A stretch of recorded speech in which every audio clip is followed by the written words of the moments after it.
बिस्मिल्लाहिर्रहमानिर्रहीम। अस्सलामुअलैकुम friends, welcome to my channel. Friends, आज मैं आपके साथ बहुत ही आसान और मज़ेदार फ्रेंच फ्राइज़ की रेसिपी शेयर करने वाली हूं। तो चलिए शुरू करते हैं।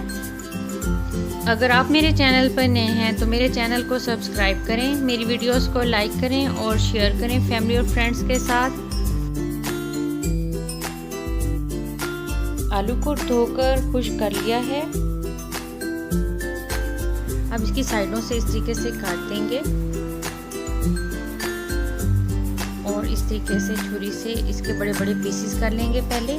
फिर इस तरह एक दूसरे के ऊपर ये पीसेस रख देंगे और छुरी की मदद से इस तरीके से फ्रेंच फ्राइज काट लेंगे।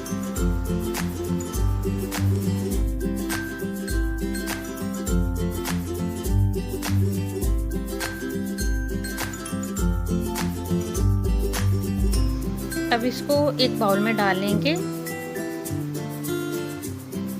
एक कटोरी में 2 चम्मच कॉर्नफ्लोर डालेंगे, आधा चम्मच नमक, आधा चम्मच काली मिर्च पाउडर डालेंगे। अच्छे से मिक्स कर लेंगे।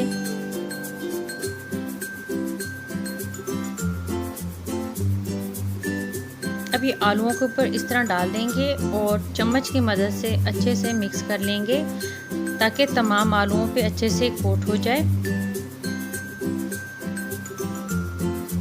इस तरीके से भी कर सकते हैं।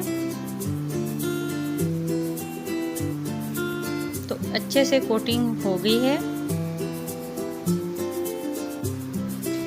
कढ़ाई में ऑयल गर्म हो चुका है। मीडियम टू लो फ्लेम पर चिप्स को हमने फ्राई करना है। इस तरीके से सारी चिप्स डाल देंगे। फ्लेम मीडियम टू लो रखेंगे। तो देखिए 4 से 5 मिनट में बहुत ज़बरदस्त सी चिप्स फ्राई हो गई है। इस तरीके से करते हुए एक्स्ट्रा ऑयल निकाल लेना है। अब इसको प्लेट में डाल लेंगे इस तरीके से। तो तैयार है बहुत ही मज़ेदार फ्रेंच फ्राइज़।